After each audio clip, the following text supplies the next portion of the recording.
السلام علیکم ناظرین، میں ہوں عاطف عزیز، آپ دیکھ رہے ہیں ای ٹی وی 247 اردو۔ ناظرین، پاکستان بھارت کے مابین کشیدہ صورتحال کچھ تھمی ہے، اور اس تھمی صورتحال میں پاکستان اور بھارت دونوں کے فوجی ترجمانوں نے آ کے پریس بریفنگ دی ہے اور ایک دوسرے پر الزامات کی بارش کر دی ہے۔ اسی سلسلے میں جب بھارت کے اندر پریس بریفنگ ہو رہی تھی تو ان کے آرمی کے، نیوی کے اور پھر فضائیہ کے جو اہم عہدیدار ہیں وہ میڈیا کے سامنے آئے اور انہوں نے وہاں میڈیا کے سوالات کا جواب دینا شروع کیا۔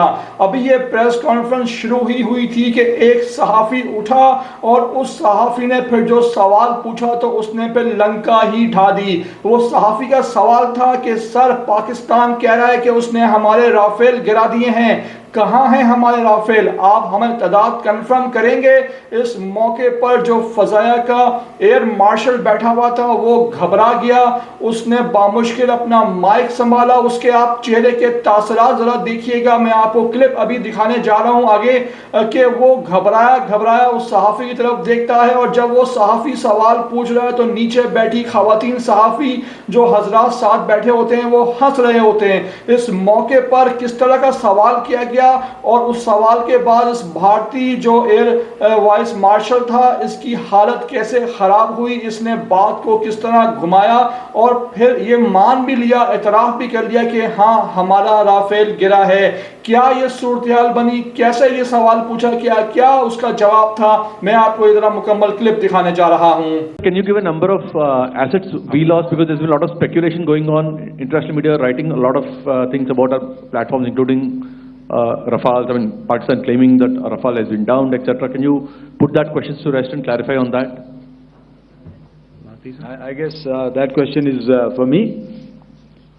All right, I'm happy that you've asked this question.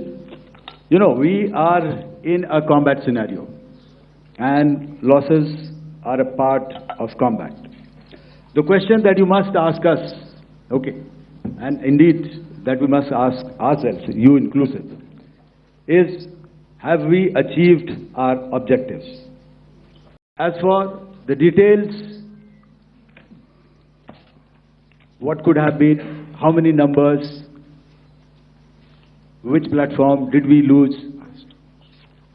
You know, at this time, I would not like to comment on that because we are still in a combat situation. تو ناظرین، آپ نے دیکھا آپریشن بنیان مرصوص کا نام سنتے ہی بھارت کی کانپے خوف سے ٹانگنا شروع ہو گئیں، اور اس کے بعد اس نے نہ آؤ دیکھا نہ تاؤ دیکھا، بلکہ امریکی صدر کا دروازہ کھڑکایا کہ ہمیں بچا لو، ہمیں بچا لو۔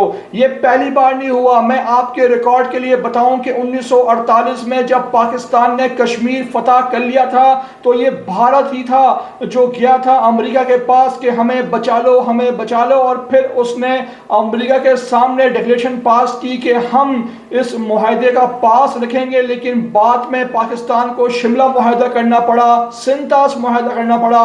بھارت سارے معاہدوں سے پھر گیا اور پھر اس نے ایک مرتبہ پھر پاکستان پر جارحیت کی تو اس کو ایسا تابڑ توڑ جواب ملا ہے، دندان شکن جواب ملا ہے کہ اس کی عقل ٹھکانے آ گئی ہے۔ میری آپ سے ریکویسٹ ہے کہ میرے اس چینل پر پہلی بار اگر آ رہے ہیں، ویڈیو کو پہلی بار دیکھ رہے ہیں اور اگر آپ کو ویڈیو پسند آ رہی ہے تو لازمی اسے آپ سبسکرائب کریں، لائک کریں، شیئر کریں اور کمنٹ کر کے مجھے اپنی قیمتی رائے سے لازمی آپ آگاہ کیا کریں۔